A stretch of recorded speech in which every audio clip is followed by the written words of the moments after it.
want to introduce myself. I'm Lindsay Kiesler, President and CEO of the Chamber of Catawba County. It's our privilege to partner with the SBTDC on this webinar in general, but we've partnered on multiple webinars over the past several months and before that.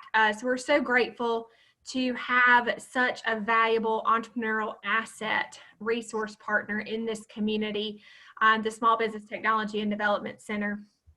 And certainly this topic is critically important. Whether you intend to retire soon or many years from now, planning for eventual succession for your business and communicating this plan to stakeholders is paramount for successful ownership transition. The key word that I just mentioned in that is plan, right? And you can't start soon enough. So I know over the next hour, you're going to hear tips from Ron Elmore, Regional Director of the SBTDC, on how to get started, what to look at first, various options of exit strategy and succession. And I will say, it might be a little bit interesting that the Chamber would co-sponsor a webinar such as this, but this is out of demand. We have had multiple requests from our partners and just general business owners in our community around succession. And then I brought this up to Ron and he said, ironically, Lindsay, we've had many inquiries recently about exit strategies for local business partners. And so we said, well, we need to come together and help provide some guidance and tips to assist you in these efforts. So that's where we are today. So again, a couple housekeeping, and then I'd love to introduce my partner and friend, Ron Elmore, to you and turn it over to him. But if you don't mind, go ahead and put your sound on mute. You're welcome to turn your video off if you'd like. Also, we are recording this session, so the recording will be available after the fact because we feel that, like I said, the high demand of this topic is definitely there, and we can utilize this in for future reference. So this will be recorded. If you'd like a copy of this recording, we'll certainly make sure that all the registrants receive it. If you do have a question, you can put, we do have a chat feature, I believe. You can utilize that to insert a comment or ask a question. Maybe we'll reserve those for the end. All right, so without further ado, I would like to introduce my partner and, like I said, good friend, Ron Elmore. Ron is the Regional Director of the Small Business Technology and Development Center with affiliation with Appalachian State University. Their regional office is located in Hickory, and they serve many counties around us, I believe 14 different counties, yes, in North Carolina.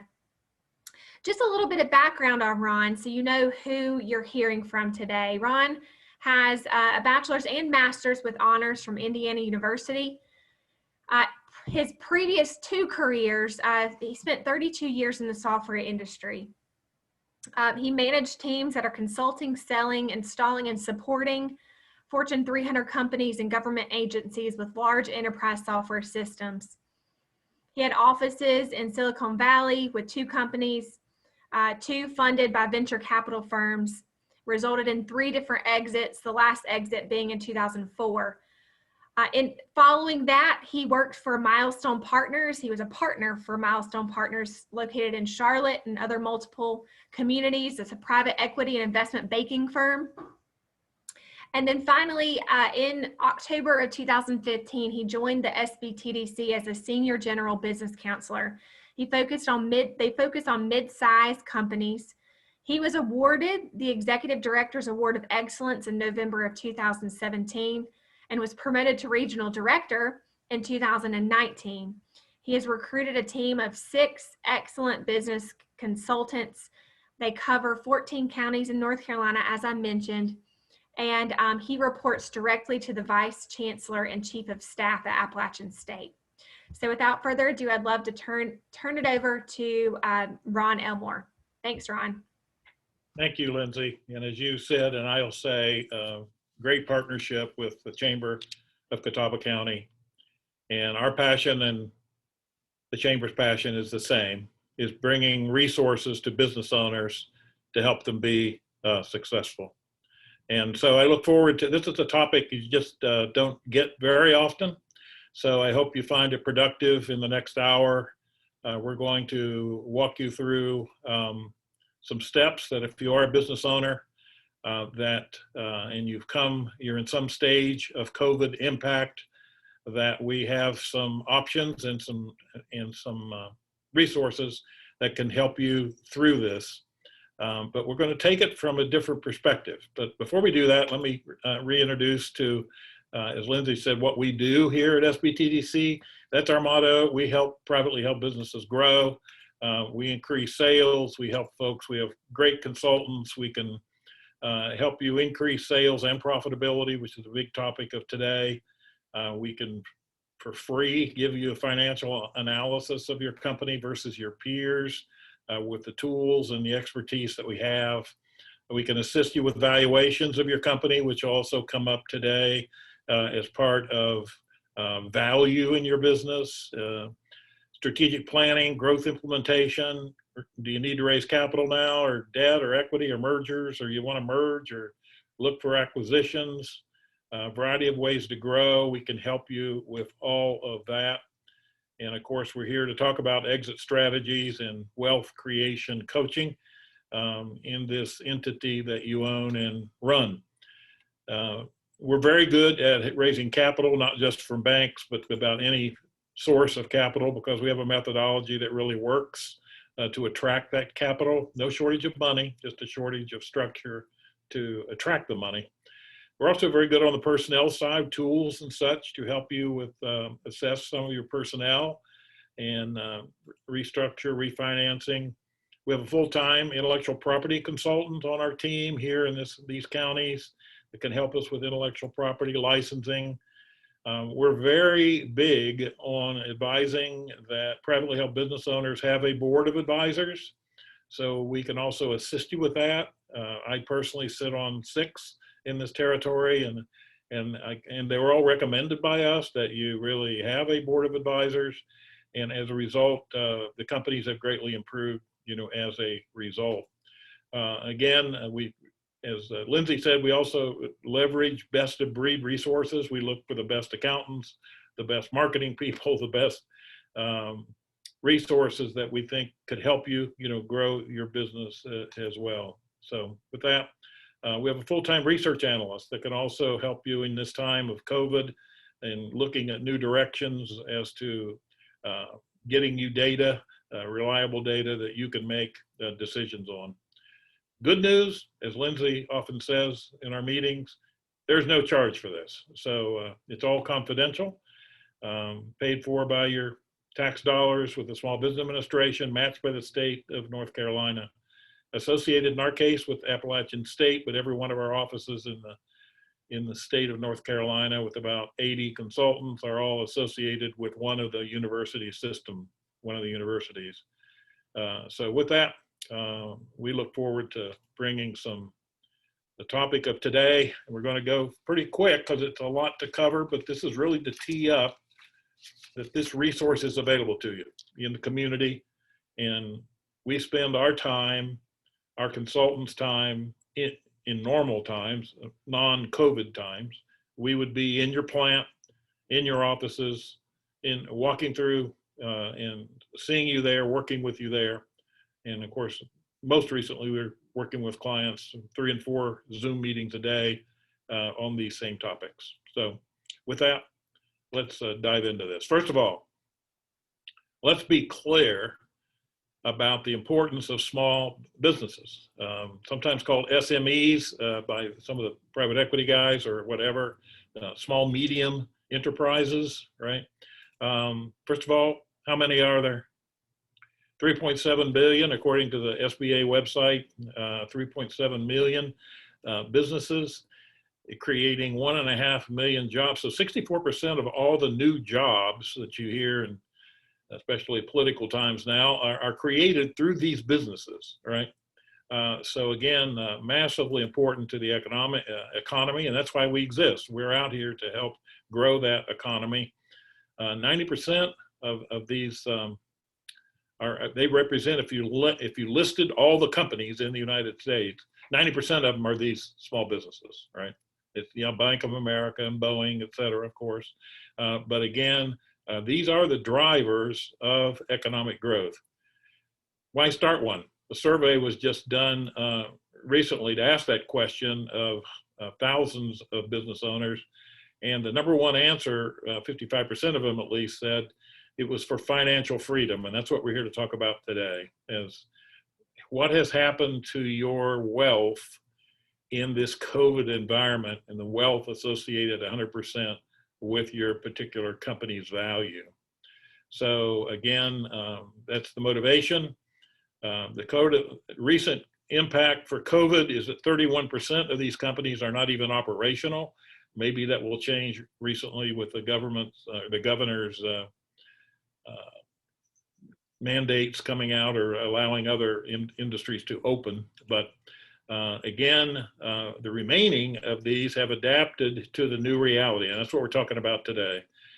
Increasing online activity with customers, e-commerce, and 28% of these businesses are saying that cash flow management is going to be a critical success factor for them going forward. So with that, the last number, which I thought was fascinating actually, you can obviously tell that I'm not a millennial or a Gen Z, but that number there is from Salesforce in 2019, that 188% of the millennials believe that they would like to start a business compared to people my age. So again, we've got a new generation of business owners, and we're here to help them grow as well. So for those listening or a part of this today, if you're a business owner, the question on the screen and with this slide deck is, how are you doing? Are you surviving, sustaining, or scaling? It's what we're finding out in the market. Our phones are, as you might guess, been ringing off the hook, and our schedule's packed since March the 10th. But right now, the companies are raising their hands for help, and they're in one of these three categories. With that, here's what the business owners in North Carolina are telling us. And it's kind of, as you can tell from these quotes, they're really all over the map. Some are reaching out and just saying, you know, COVID has really whacked my business, and where do I kind of go from here? Then yet we've got other industry segments that, strangely enough, they'll say we're doing okay. They're down a few percentages, but they're okay. But one of the topics of this, we're getting more and more, as Lindsay pointed out, that it's having business owners reflect now on, I've owned this business for a while. Maybe I should look at some of my options. What are my real options for liquidity? And so, and then others have just said, I'm really tired, and help me, you know, with a succession plan. Just got another request for that this morning from a good sized company in the high country. Well, the thing that privately held business owners are always doing, but I think much more now, is this balance between wealth creation for my family and the value of my business. I mean, that's why I started a business in the first place, right? You saw the numbers, as Lindsay said, since 2004, 5 days a week, probably 5 meetings a week for the last 14 or last 16 years, we talk only to privately held businesses. And as a result, most recently, we're getting this, why am I doing this? How much longer do I want to do this? And the question is, you know, what's my current state since the COVID impact? Is my value on my personal financial statement that I may have presented to a bank? You know, usually the highest value on there is the assets of your company that you own. Certainly may be a house or your beach house in the Hilton Head, but the point is the company value is swinging the bat. And the question now is, did I lose any value in COVID? And many have, right? And therefore, what's my family's future going forward, and how can I regain that or even increase it in this period? So the purpose of this meeting today is to help you with pointers and to point you to resources, you know, like SBTDC. So with that, every privately held business owner is balancing these dynamics, and the phrase I like is wants and needs. The family has wants and needs, and the business has wants and needs, and it's a balancing act in this succession planning as to what do you and your family want if you want to step back from the company. That's again balancing wants and needs. And then what does the business demand though, as far as its needs, and of course its desire to grow and its wants. So we've got a methodology, and we're training our folks, and we have expertise locally here in Hickory and in Boone to help you walk through this if then else kind of dynamics going forward, so that you can begin to replan, if that's the right word, or recreate your value in your company. What we're going to do over the next probably half hour is in maybe 40 minutes, we're going to introduce to you 8 factors of what I call value recreation. That if you did and focused on any and all of these 8 factors, what would it do? It would create, in our opinion, and actually plenty of proof around this, and when you look at valuations of companies and so forth, which was again my background of mergers and acquisitions and things of that nature, it will create maximum value in what? Give you, a business owner, multiple options. At the end of the day, right, we're trying to build this for wealth and for me and my family, and it would be great to have multiple options, at the end of the day. But it's not really straightforward. It's really some of these 8 things that we'll touch on that will have an impact on this actually happening in a way that you'll be pleased with. So let's dive in. First, and you're not surprised, is financial performance, right? But notice there's 7 others, so you must know, well, it's not just financial performance, but one of the things that will have a great impact on you recreating wealth is recreating how you're getting revenue. You may be one of those in the middle that are sustaining, so keep doing what you're doing. If you're one that are in the survival mode, then you've got to amp up digital marketing. This is the way consumers behaving. We've trained all of our counselors have been trained by Google. We understand the consumer behavior. We understand the B2B behavior, and 68% of all searches are coming from phones. And even in B2B, 68% of their buying cycle is happening online before they ever want to talk to a salesperson or whatever. So really amping up your percent of revenue spent on marketing would be will definitely increase your revenue and definitely give you more leads. And again, the secret there is we need marketing qualified leads. Cast a bigger net. Think of that. Sit down and have some strategy sessions on who's our target market. What more could we be doing in digital marketing? Perhaps we need to put an e-commerce site up versus try to sell direct, things of that nature. But the punchline here is you must over communicate, actually should be the word there, with your current customers. If you've not talked to them in a while, it's time, right? If you haven't done that already, I'm sure most of you have, but listen to their changing needs and then adapt to what their changing needs are and look for upsells and other solutions you can deliver.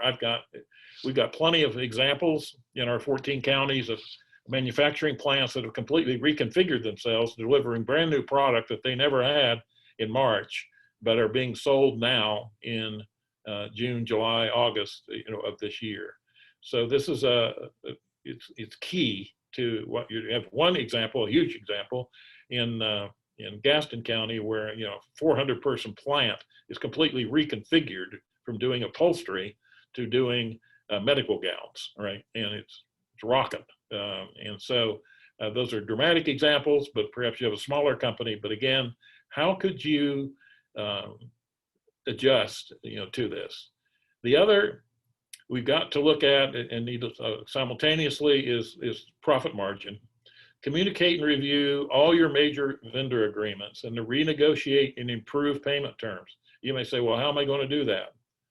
Well, I'm giving you two words that are probably in some of your contracts called force majeure. Force majeure says if there's a natural disaster, all the terms that we had in our contracts are off. And now's the time to really communicate with your key suppliers and renegotiate and improve terms, communicate so they can communicate back on any supply chain problems. I've got one client here who went through every contract, improved payment terms with every vendor, and we're able to actually get out of an onerous contract based on this time. So again, this would greatly help their profit margin. And of course, the other expense we've got to look at, we just look at the big numbers, right? When you look at your P&L, is scrutinize headcount and all major expenses to reflect, your market needs, revenue shortfall.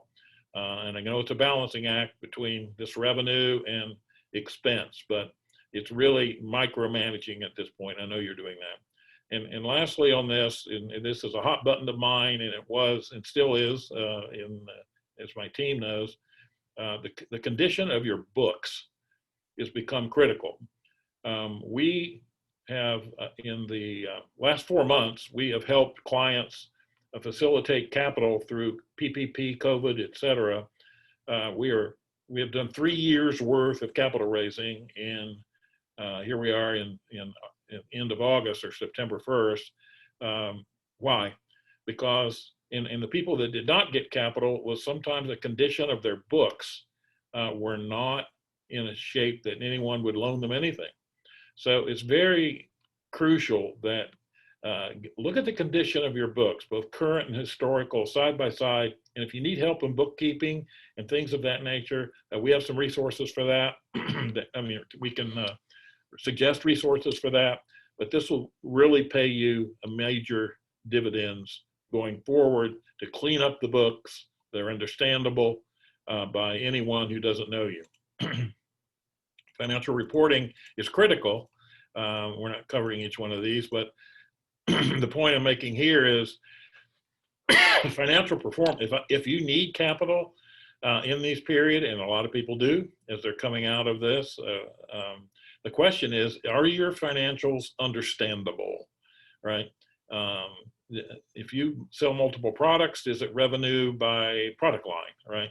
If you're a custom shop, how do I know you're making money by the jobs that you're doing, whether it's construction jobs or custom cabinets or whatever it might be? How can you show a lender or a financial person that we're making money on that order, right? Not that I have orders. And then this will be a theme of today. It's also cash management, sales forecasting, and then even consider going forward. And again, this is the future, like Lindsay said, over the next 2 or 3 years, you may consider even going to reviewed financials or audited financials if you're building wealth in your company. You may say, well, this costs money. Yes, it does, but it'll pay off at the end most of the time with a potential merger, or maybe you want to sell the business, et cetera. So again, just advice there that the condition of your financial reporting has a big bearing on the wealth of your company. We have some great, this is a good news slide for you. We have some great tools that will help you with all of this. My contact information is here. You can call the Hickory office at 828-345-1110. If you're in this 14 county area, you can send me an email at relmore@sbtdc.org. And we also have these free guides, 3 of them, a digital marketing guide, brand new, off the shelf. People are raving about it. The SBTDC just published Managing Financial Difficulty, a brochure, and another is a guide to managing business crisis. Each one of you will get you'll get the 2 of these as part of attending or registering for the seminar or for the webinar today. But I just want you to encourage you that there's plenty of material as well as counselors to help you through this financial performance topic. Number two. 2 of 8, growth. One of the ways to create value over the next several years is, regardless of where our revenue may have dropped to in COVID, is how can we grow over the next several years and actually get yourself some leverage and almost a poker hand by saying, okay, yeah, we downsized our company, but now let's grow it from here. Have a great client that's on our advisory board who is probably right now, I think he's at 60% of his revenue over the past 10 years.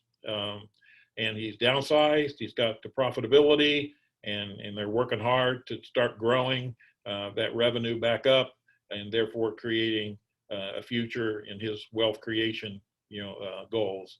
But what variety of things, right? New products, think of new products, distribution. Do we need to go to new geographic markets with online? Would I even consider exporting? We have a full-time export consultant in our 14 county area of SBTDC. So exporting may be a real option for you. And again, entering new demographic segments. We have a full-time research person available to you that can help you do what ifs or demographic research to say, well, how would I find this target market and how many of them are there? And then with that data, we can help you with our counselors come in and help you build a marketing plan that would target these to essentially drive new revenue and new products to new customers that when we were coasting along maybe, for 4 or 5 years with a great increased market, US market really going up steadily. Now we got to reinvent. Now we've got to perhaps expand, add new products, et cetera. So if you have any questions, you can put them in the chat box and we'll address them at the end. The third area that is not so, it's got a tricky little name here, but is to not be dependent on any of these 3 things. Don't be too dependent on customers. Don't be too dependent on your suppliers, and don't be too dependent on employees, right?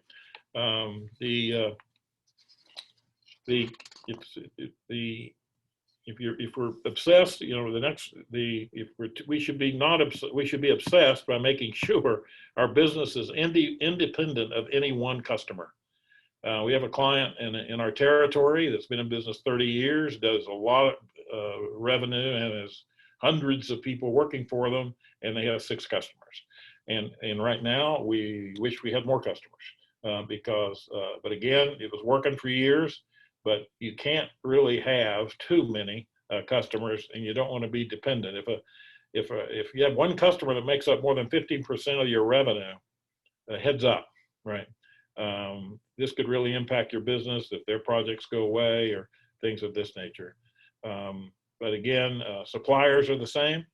The key customers we talked about, key employees. There's a great tool that some of our clients are actually using. We got the tool that would ask them to do this, but they rank their employees by importance to the company, / most difficult to replace. And the question becomes, how do I keep these people? Because it's critical to my entity. Do we invest in them? What do we want to do? Do we want to, I'm making this up, but give them equity? Do we want to look at more of their needs? Because it's critical that we invest, in our people. It might even be education. And again, we mentioned this, reduce on key suppliers. We're highly recommend again that you rank suppliers by most difficult to replace, and then back to renegotiating terms, which is on the earlier bullets, is great, or do I need, this is an ideal time, as I just mentioned earlier, with force majeure and others, to renegotiate and even reevaluate suppliers, especially if your supply chain is being negatively impacted, because needless to say, hopefully we're communicating regularly with our supply chain because they're going through COVID and having to adjust themselves. So open communication here with your suppliers is critical. And then internally begin to rank them as most difficult to replace, and potentially reevaluate your suppliers and renegotiate, which you have a lot of clients that have done that extremely well. Okay, the other is cash. You saw on the front slide right at the beginning when they did the survey on business owners that, what they say, 33% said that they would think that one of the critical success factors will be measuring or managing to cash. Okay, why is that? Well, the value of your business, current value, moves in the opposite direction of the amount of cash that you have, right? The more cash your business needs, the value of your business is less, right? And the opposite is true. If your business generates cash, right? Sweet, easy terms, paid quickly, less receivables, we have cash on the balance sheet, you're seen as a much more valuable business, both in the ability to get more capital, as well as your particular value proposition, if and when you ever wanted to even sell this business or put a succession plan together. In succession plan, meaning somebody's going to have to value the business, and if it's got plenty of cash, then that is a real benefit to its value will be higher. We've got some tools in place. We're working with a lot of clients with a cash flow management tool. It's a kind of elaborate spreadsheet, Excel spreadsheet, putting processes in place. The companies that are doing this well is to reconcile with their monthly bank statements, so cash in, cash out, and then pausing to say, what am I learning, right? And what did I learn by looking at when the money was coming in, what must be paid, what could be not paid? And then we've got to look at ways to get paid faster during this period. Are there processes and terms in place? We've got some folks that used to pay for a transaction. Now, a customer would pay once a product was delivered or a project would start, was delivered, but now maybe they're asking for 25% down, 50% down. Again, why? Trying to improve cash flow. The customers are probably good with it. They would expect that, but maybe you haven't asked these terms, and you can create new terms. And then again, what am I doing in my company, even with my receivables, to even collect faster, right? So with that, more aggressive collections, processing terms. And then again, cash flow also includes, this may be a shock to many of you, hopefully not, in business, is to who do I pay slower, right? Who needs to be paid and paid when, back to this management. And then manage accordingly, because a cash flow management tool, you may have future cash needs, is coming up. We may need, making this up, a new air conditioner in the plant, ventilation equipment, capital is going to hit us out here in the third or fourth quarter. We've got to preserve cash to do that. Don't necessarily want to take on debt, to do that. So managing to cash is different than managing to a P&L. A great quote from a book I was reading: the more cash your company needs, the lower its current value. The inverse is true: the less cash you need, the more valuable. Look for ways to bring in cash faster. You ought to be just crazy about this, as far as a very high priority in creating, again, keeping and retaining the value, of your company will go up if you've got these things in place. All right.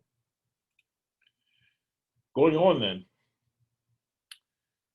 The other bullet here, it's kind of tied to financial performance, but the question is, how do I get revenue? And you consumers that are on the line, or business owners, that there's a variety of ways to get recurring revenue. It's a magic word in the world of business.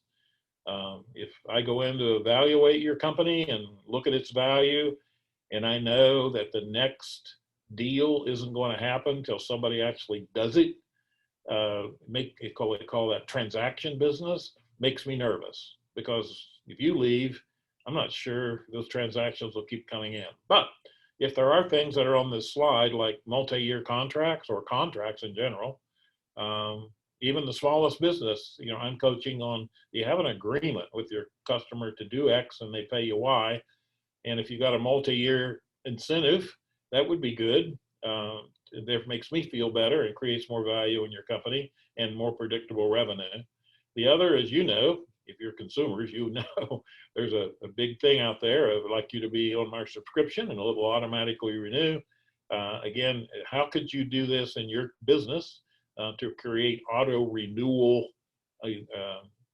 subscriptions or services that you provide? I know in the heating and air conditioning business, people will, right, well, they want you to do a contract for your home, right? Why? Because it's addressing both contracts and auto renewal and steady income, and they can, you know enough about subscriptions, so you probably subscribe on the internet about that. Could your business actually have subscriptions, or is there an easy on-ramp or trials that you could do if you're a product company that says free trial and then it'll kick in to so much a month? Again, it makes you really think about this. And of course, a wonderful business is I sell something, but you got to buy the product that makes it work, right? Such as whether it's you know, a razor, and this is the razor blades, or you're selling a machine, but you're also selling the oil that goes in it, etc. So all of these recurring revenue ideas would be a great brainstorming session for management team retreats and things of this nature, because it will do great things to the value of your company and increase it, even in times of COVID, if you were not doing this. Because if all of your revenues, depending on the next sale, we don't know where it's coming from, that's okay if they're coming in fairly steadily. But if we do have contracts, or we do have subscriptions, or we do have consumables that go with my products that I serve or I sell, then in fact, much more valuable company for your future and your family. All right. The next, tricky little name, but it's really things that, the virtuous cycle of differentiation. This may be one of the most important things. I know when we do business plans and we have Edison competitions and we do things of that nature, about pitching competitions, and we sit on some of those things. The key is what? Why is your product or service different? And if it's not different, and there's many other ones out there, we have trouble in these categories. If it is different and it is unique and the buyer sees it that way, you have a bit of a poker hand here. For example, if it is different and it really differentiates from the competition, is seen as better, and maybe you're even the high price spread, you can control pricing because yours is different and no one else seems to have it. This is where, again, intellectual property we help with, licensing of uniqueness in patents and et cetera. It doesn't have to be patents, but it can just be how the market sees you as different, and therefore my price is a little bit higher.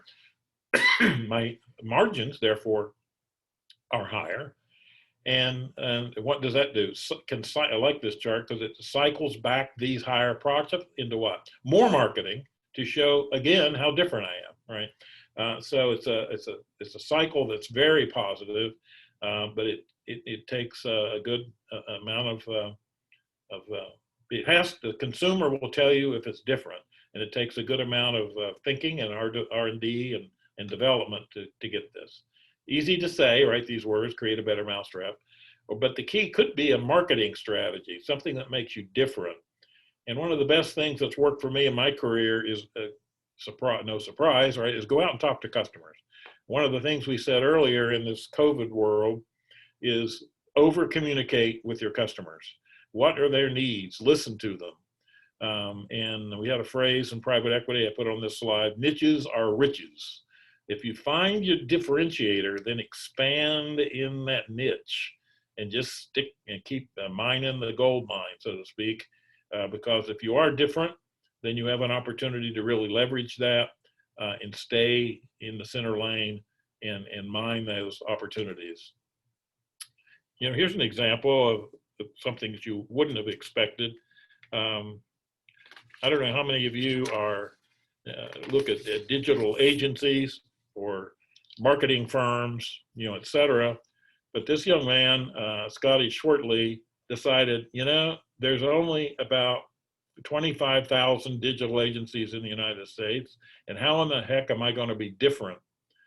He decided, this was fascinating to me, that they're going to just focus on presentations. Presentations, right?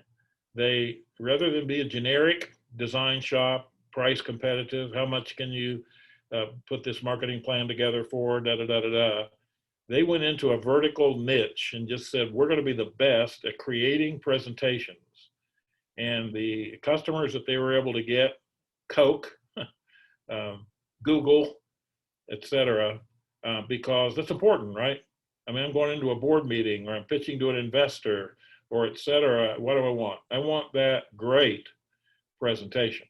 And that verticalization of finding a niche created a great value, for a company like that.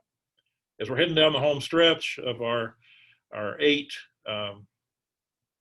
is the obvious one, or hopefully it's not obvious, it should be obvious, right?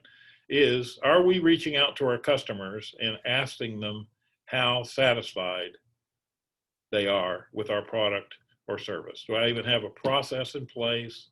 Am I using MailChimp or some other tool or other software tool, or am I literally got people on the phone? How am I gauging customer satisfaction?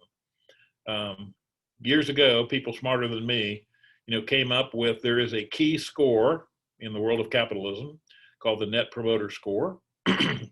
and this is the words, right?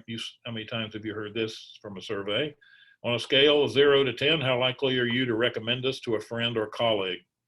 If you have one, a Net Promoter Score, and it's high, and you're managing to that, meaning you're managing to feedback, I can tell you right now the value of your company has gone up, at least 5 or 10%, right? Because think of that. One, how you operate your company, getting this customer feedback and constantly refining best practices, et cetera.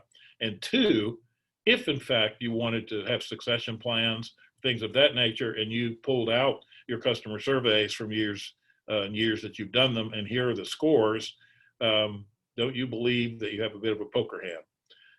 And again, in this digital world, focus on the detractors. Make sure nothing's lingering out there, that you talk to and respond to Google reviews, Facebook comments, et cetera. You've done it yourself as consumers.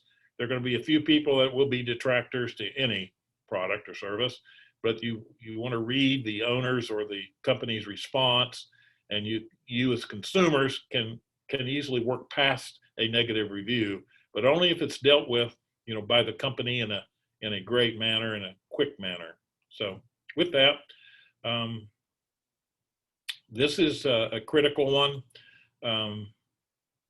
We're putting up on the screen, for those of you who don't have the slides up yet, is the worthless business. And I've been in many of these, and in the worthless business is on the slide, is that everything really is going through the owner.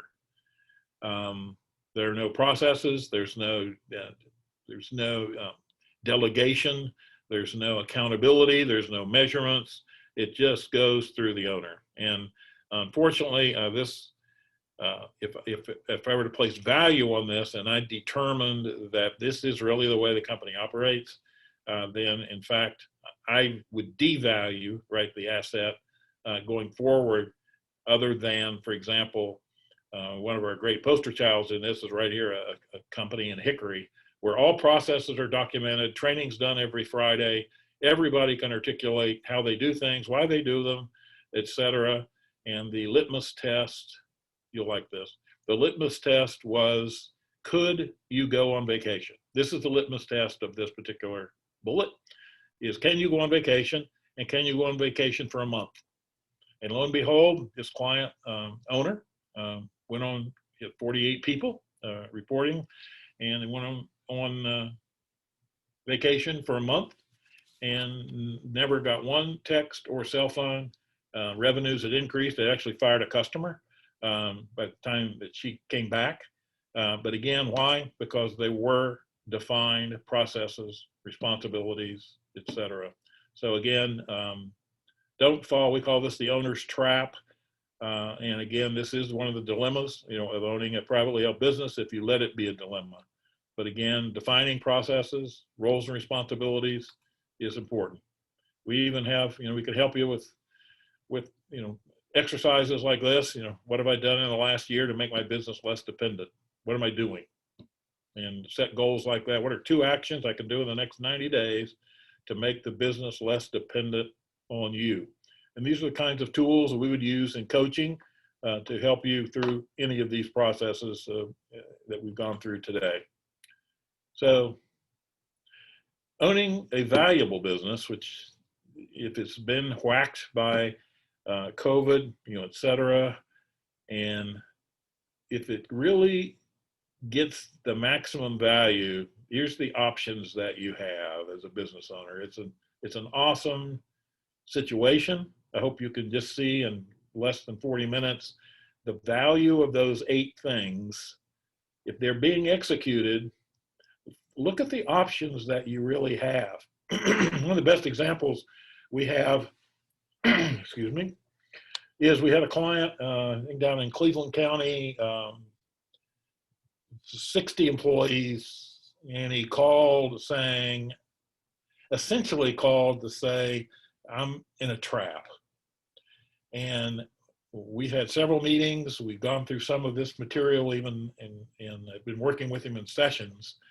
And when he saw this circle that said that he could actually move out to become chairman of the board or chairman of the company, and who could run the company every day. And we ranked the employees in that last one of these other exercises. We looked at whose possible succession to be the president of the company. He could move to the chairman of the company. We're not transferring ownership here. Maybe we give some stock to this person, but the key is he's put a president in place. The processes are in place. And so he's literally in his balance. He said, I've got to save my marriage. I can say that.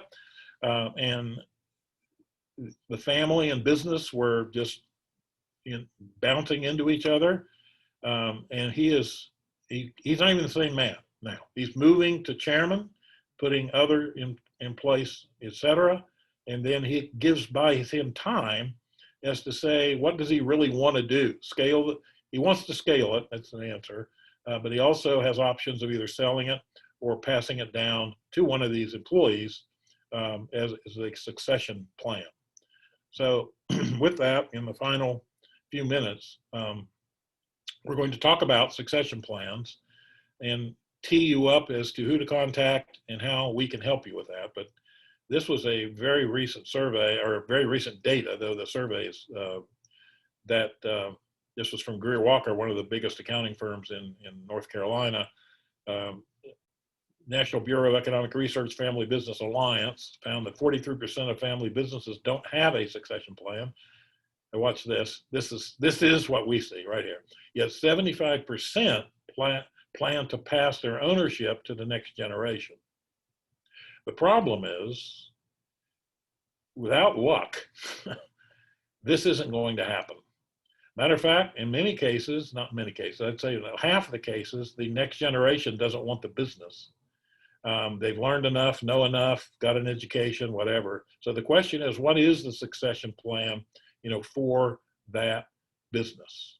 And as a result, here's the facts. So what do you want to do with this business? There are 28 million small businesses defined by the SBA as 500 employees or less.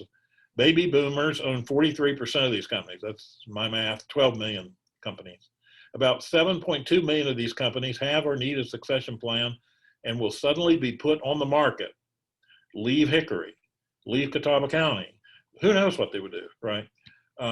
If there isn't a succession plan. And the good news is that there's ways of doing this. We're skilled in it, but there's other resources that can help you. But we're not reading this for today, but it's on your slides. 9 things that say, do you need one? Have you defined a vision for the transfer of ownership and management of your company? Have you defined one or more potential successors? Back to my Cleveland County gentleman who did define, right, through the ranking of his employees, a potential successor, because there was no one in the family. Are you developing this person? Because this is folks, everything in this webinar today, in my opinion, is a 2 to 3 year, let's move on from COVID plans. Do you have key man insurance or plans in place for the death of a leader of the company? Okay, you see the rest of these. Have you communicated succession plans with your family? And make sure, this is back to, I thought the kids were going to take it, but life events have occurred in their life, and suddenly they just told me last week that he doesn't want to run the company. Right? I've heard that many times in my career, just in Gaston County not too long ago, because they got their own life, et cetera, and now we've got to build a succession plan around this entity that employs 50 to 70 people, in our community. So again, in this 7, we work heavily on this. Will your company have the liquidity to continue operations and carry out any kind of succession plan? So again, we have methodologies. These are long engagements, multiple meetings with families to talk about what are the wants and needs of the family, what are the wants and needs of the business, and can they come together?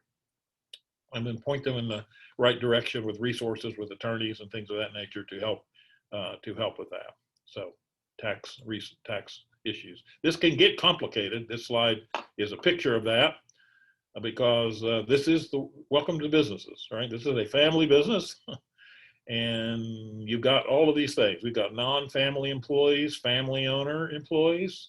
The guy running manufacturing is the son of the owner, but yet the better manager for manufacturing might be a non-family person.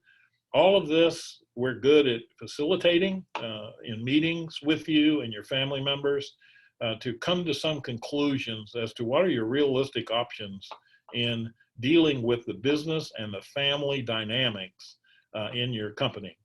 Our best example of that is actually a company in Catawba County that has companies owned by 6 sisters.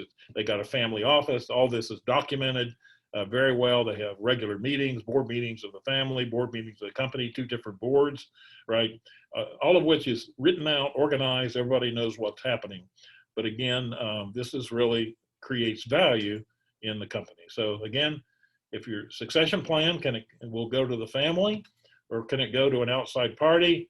That one, we've now become trained, or we have a resource for you out of Raleigh that's an expert in employee stock ownership plans, which can be very important in any of these equations to help. Are we going to sell it to the family? And can this outside party, if that's one of the options, really be the employees? And all of that is available resources here for you with SBTDC and our partners. Again, this is so. In closing out, SBTDC can assist you in evaluating realistic options. That's if there was a word I was going to emphasize on this slide, it's realistic options. This is what I want to do. Well, financials don't look quite that way, or here's what we could do to improve that. But realistic options for your company's succession by assisting you. This is what we can do for you. Financial analysis. We can compare your company versus others. Market analysis. We can help you with valuation approaches. Pitch decks. If you want to go outside, we got to create a pitch deck, right? Or somebody does, and we can help you with that. Or expertise, as I mentioned, with ESOP options if available. Multiple options, right? When you have a business, all of which are real, somebody could invest in it and grow it, take it to the next level. You can hold it, right? You can merge. We've done 4 mergers in this area in the last 5 years, where again, put 2 companies together, and it's good for both owners, right? Sell it, or of course, we don't want this to happen. We want the people to be employed, but liquidate. But if a family succession plan is needed, contact us at SBTDC at the website, and you have my email address. And so with that, we'll clock on the wall. We have 6 minutes. I'd be happy to take questions, and I will do this. I'll stop sharing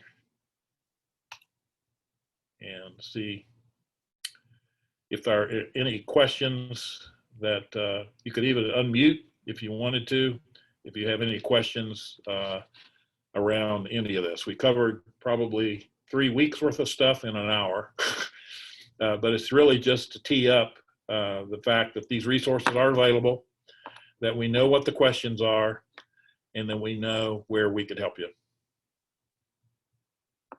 Any questions? Okay, with that, I'll turn it over to Lindsay, and thank you very much for your attention, and I hope this was helpful. Ron, you always make difficult topics easy to understand, and I love the step-by-step applicable takeaways. So thank you very much for your partnership. I thank you for what you do, your whole team, what you do. And so I encourage anyone who has questions, who wants to begin making preparations for the future of your company, to reach out to the SBTDC and their team to work alongside of you in that venture. So with that being said, again, thanks Ron, thanks to SBTDC, and we will we'll sign off, but we'll make sure that all registrants receive a recording and the slide deck for future reference. Thank you. Right. Thank you. Have a good afternoon. Bye-bye.